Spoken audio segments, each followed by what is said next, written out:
আসসালামু আলাইকুম বন্ধুরা, আপনাদের মাঝে আবারও নিয়ে আসলাম মিথ্যা মায়া গল্প 10 নম্বর পার্ট। বেশি কথা না বলে গল্প শুরু করা যাক। আলমারিতে একটা বক্স আছে, যাওয়ার সময় নিয়ে যাস। কি আছে বক্সে? তেমন কিছু না, রুমে গিয়ে দেখিস, হয়তো ভালো লাগবে অথবা খুব খারাপ লাগবে। ভালো লাগলে রেখে দিস, খারাপ লাগলে ফেলে দিস। মেঘলা বক্সটা নিয়ে ঘরে চলে গেল। কিছুক্ষণ পর আকাশ মেঘলার ঘরে গেল। গিয়ে দেখল মেঘলা বক্সে থাকা জিনিসগুলি নিয়ে কাঁদছে, কারণ এগুলো মেঘলার ছোটবেলার ব্যবহৃত কিছু জিনিস, যা আকাশ এতদিন ধরে যত্ন করে রেখেছে। আকাশ মেঘলার কাছে গিয়ে বলল, কাঁদছিস কেন? মেঘলা উঠে দাঁড়িয়ে আকাশকে থাপ্পড় মারল, আর এবার সে একটা থাপ্পড় দিয়ে থামেনি, আকাশকে সমানে মারতে লাগলো। আকাশ মেঘলাকে জড়িয়ে ধরে বলল, শান্ত হ, এত রাগ নিজের মধ্যে জমিয়ে রেখেছিস কেন? মনের ভিতরে জমিয়ে রাখা অভিমানগুলি সব বলে ফেল, আজ আমি তোর সব প্রশ্নের জবাব দিব। তার আগে শান্ত হ, কান্না থামা। আকাশ মেঘলার চোখ মুছে দিয়ে বিছানায় বসিয়ে দিল। তারপর নিজে মাটিতে হাঁটু ঘেরে বসে মেঘলার হাত দুটি ধরে বলল, এবার বল, কি জানতে চাস? আমি কি দেখতে খারাপ? আমাকে কি তোর অন্ধ মনে হয়? তাহলে বাবা মার পরিচয় নিয়ে জন্য কি আমাকে ভালোবাসেন না? ভালোবাসি না কে বলল? তোকে আমি অনেক ভালোবাসি। যদি না বাসতাম তাহলে তোর সবকিছু এত যত্ন করে গুছিয়ে রাখতাম? সবকিছু গুছিয়ে রেখে কি লাভ? আমাকেই তো কাল অন্যজনের হাতে তুলে দিতে চেয়েছিলেন। দিয়েছি কি? নাবিল ভাইয়া না থাকলে তো আজ আমি অন্য কারো বউ থাকতাম। পাগল নাকি? তোর একবারও মনে হলো না যে নাবিল তোকে বোনের মতো আদর করে, সে হঠাৎ তোর প্রেমিক হয়ে গেল কি করে? তার মানে নাবিল ভাইয়ের এমন আচরণের পিছনে আপনি ছিলেন? আকাশ একটু হাসল। তাহলে নাবিল ভাই সবার সামনে বলতে পারলে আপনি কেন বলতে পারেন না? মেঘলা রেগে গিয়ে আকাশের কাছ থেকে হাত দুটি ছাড়িয়ে নিল। আকাশ নিচ থেকে উঠে মেঘলার পাশে বসে মেঘলার হাত দুটি ধরে বলল, এবার ছাড়িয়ে দেখা দেখি। দরকার নেই ধরে রাখার, ছেড়ে দিন। ছাড়ার হলে সেদিনই ছেড়ে দিতেন, যেদিন আমায় ছেড়ে গ্রামে চলে গিয়েছিলি। ধরেই বা রেখেছেন কোথায়? এটা কেমন ভালোবাসা যে কারো সামনে বলা যায় না? সবার সামনে অপমান করে মনে মনে ভালোবেসে কি লাভ? মেঘলা, তুই তো জানিস ছোটবেলায় আমি তোর জন্য কত পাগল ছিলাম। জানি না কেন তুই আমাকে ছেড়ে চলে গিয়েছিলি। তুই চলে যাবার পর খুব কেঁদেছিলাম। তোর শোকে এতই কাতর হয়ে গিয়েছিলাম যে অসুস্থ হয়ে অনেক দিন হাসপাতালে ছিলাম। তবুও তুই আমাকে একবার দেখতে এলি না। আমি যেতে চালিনি আকাশ। কতদিন পর তুই আবার আগের মতো আমাকে আকাশ বলে ডাকলি। আবার ডাক না মেঘলা। আমি যেতে চাইনি আকাশ, আমাকে পাঠিয়ে দেওয়া হয়েছিল। আগে বুঝতাম না, ভেবেছিলাম তুই নিজেই চলে গেছিস। জানিস আমি এত অসুস্থ ছিলাম, দিন রাত তোকে ডাকতাম। ডাক্তারও অনেকবার বলেছিল তোকে নিয়ে আসার জন্য, মা তবুও তোকে আনতে দেয়নি। তুই বল, এখন যদি আমি আবার তোর প্রতি ভালোবাসা দেখাই, মা তোকে এখানে থাকতে দিবে? কখনই দেবে না। তোর পড়াশোনাটা বন্ধ হয়ে যাবে, তোকে আবার গ্রামে পাঠিয়ে দেবে, অথবা বিয়ে দিয়ে দেবে। তার চেয়ে তুই সবসময় আমার চোখের সামনে ঘুরে বেড়াচ্ছিস, এই ভালো নয় কি? আগে তো ছোট ছিলেন, প্রতিবাদ করতে পারেননি, এখনও কি পারবেন না? আমি এখনও নিজের পায়ে দাঁড়াইনি মেঘলা। তোর ওপর যা যা অন্যায় হয় সেগুলির প্রতিবাদ করতে হলে তোকে নিয়ে এ বাড়ি ছেড়ে চলে যাওয়া উচিত। কিন্তু তোকে নিয়ে রাখবো কোথায়? খাওয়াবই বা কি? আমি চাইলে চাকরি হয়তো করতে পারবো, কিন্তু আমার ইচ্ছা আমি রাজনীতি করি, তাই একটু সময় নিচ্ছিলাম। কিন্তু তুই যদি চাস আমি কালই তোকে নিয়ে এ বাড়ি ছেড়ে চলে যাব। না, আমি চাই না আপনি বাড়ি ছাড়ুন। আচ্ছা, বাড়িতে না হয় প্রবলেম, কিন্তু কলেজে আমার সাথে এমন কেন করেন? ইরাকে দেখেছিস? জানিস ওকে? হ্যাঁ জানি, আপনার প্রেমিকা। একটা থাপ্পড় মেরে সবগুলো দাঁত ফেলে দেব। বেয়াদব মেয়ে। ইরা বিপাশা ভাবির বোন, ওর সাথে আমার বিয়ে ঠিক করেছে বাবা মা। কলেজে যদি তোর সাথে মিশতাম, ও বাসায় হাজারটা কথা বানিয়ে বানিয়ে বলতো। সেটাও তেমন সমস্যা ছিল না। সমস্যা হলো আমি যত ছেলেদের মেরেছি তারা সবাই সবসময় সুযোগ খোঁজে কিভাবে আমাকে আঘাত করা যায়। আমাকে মারার সাহস পায় না, তাই কিছু করতে পারে না। কিন্তু ওরা যদি একবার জেনে যায় তুই আমার উইক পয়েন্ট, ওরা তোর ক্ষতি করবে। সেটা আমি কিভাবে সহ্য করব? সেই ভয়েই তোর সাথে কথা বলি না। তোকে সবসময় পাহারা দিয়ে রাখা কি আমার পক্ষে সম্ভব বল? ভ্যা ভ্যা করে দিল মেঘলা। ওই, আবার কি হলো? কাঁদছিস কেন? আপনার বিয়ে ঠিক হয়ে গেছে? হ্যাঁ হয়েছে, কিন্তু তাতে তোর কি?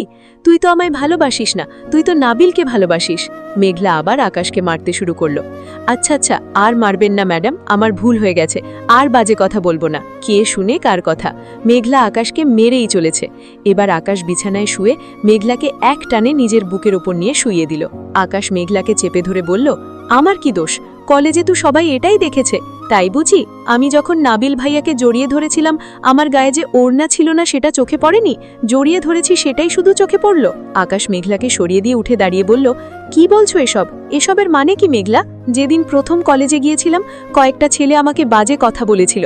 আজ অনেক দিন পর ছেলেগুলি কলেজে এসেছিল। এতদিন আসেনি, এসেই আমার কাছে এসে সবাইকে ক্লাস থেকে বের করে দিল। আর জানি না কেন ছেলেগুলি বলল আমি নাকি ওদের মার খাইয়েছি, তাই ওরা আমার সাথে। আমি কোনো রকমে সেখান থেকে পালিয়ে আপনার কাছেই যাচ্ছিলাম, কিন্তু আপনি বলেছিলেন সবার সামনে কথা বলা যাবে না। তার উপর ইরা আপুও সেখানে ছিল।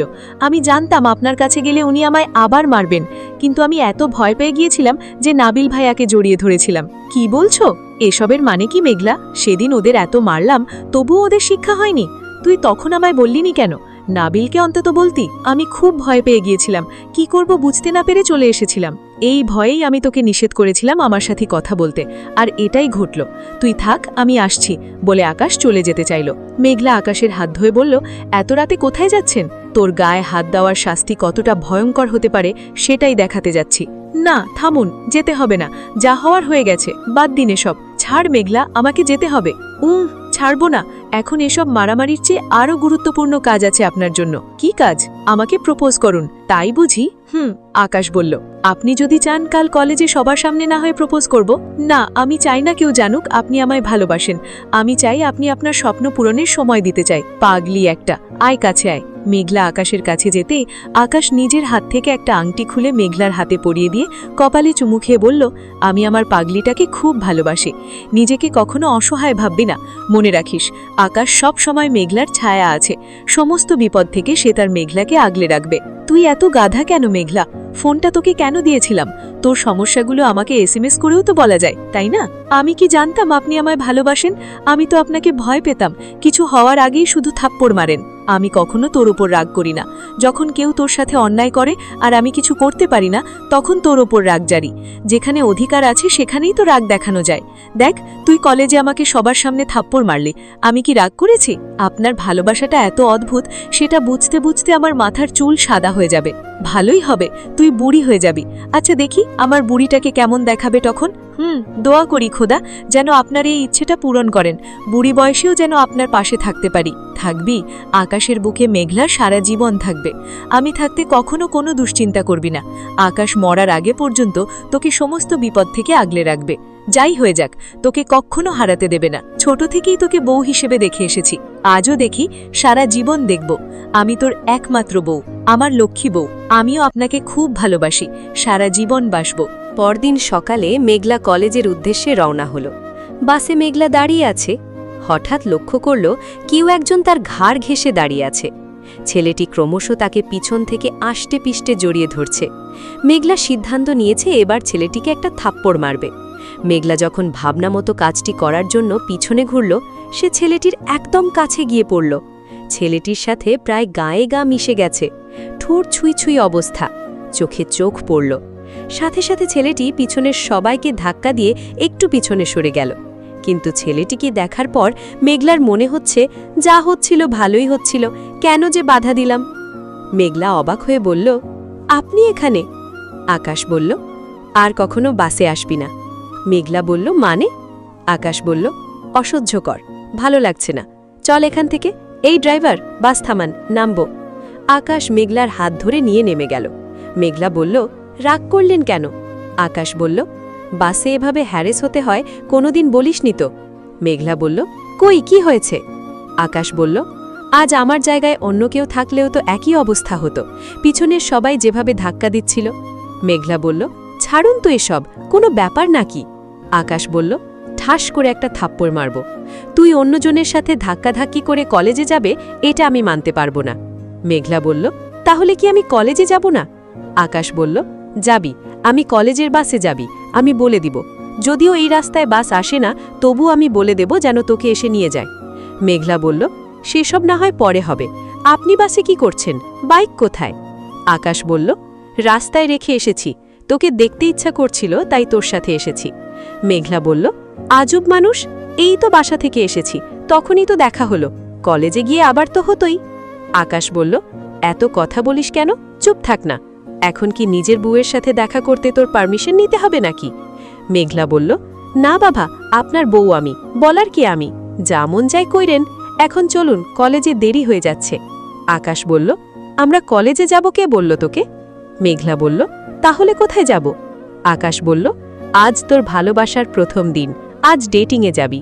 মেঘলা বলল, ডেটিং, সেটা আবার কি?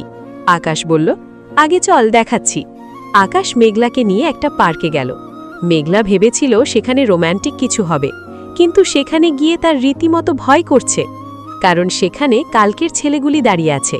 মেঘলা বলল, থামুন থামুন, আপনি তো বলেছিলেন ডেটিংয়ে যাচ্ছি, তাহলে এখানে কি হচ্ছে? আকাশ বলল, কি হচ্ছে?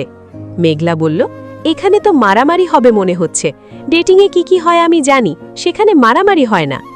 আকাশ বলল, কিছুক্ষণ আগেই তো বললি ডেটিং কি জানিস না। মেঘলা বলল, মিথ্যা বলেছিলাম, চলুন না এখান থেকে চলে যাই। আকাশ বলল, কার কাছে ডেটিং মানে কি জানি না, তবে আমার কাছে একে অপরকে খুশি করতে পারাটাই হলো ডেটিং। আর আমার মনে হয় এদের মারতে পারলেই তুই খুশি হবে, তাই এই ব্যবস্থা। মেঘলা বলল, কি অদ্ভুত ভালোবাসা। আকাশ বলল, এটাই আকাশের ভালোবাসা, ভিলেনি ভালোবাসা। আকাশ কাকে যেন বলল লাঠি দিতে। একটা ছেলে এসে একটা হকি স্টিক দিয়ে গেল। আকাশ স্টিকটা মেঘলার হাতে দিয়ে বলল, যা, যত খুশি মার। মেঘলা বলল, কি বলছেন আপনি, আমি ওদের মারব? আমি এতগুলো ছেলের সাথে পারবো? আকাশ বলল, আমাকে কি তোর পাগল মনে হয় যে ব্যবস্থা না করে তোকে পাঠিয়ে দিচ্ছি? এই তোদের বলছি, চারদিকটা ভালো করে দেখে নে।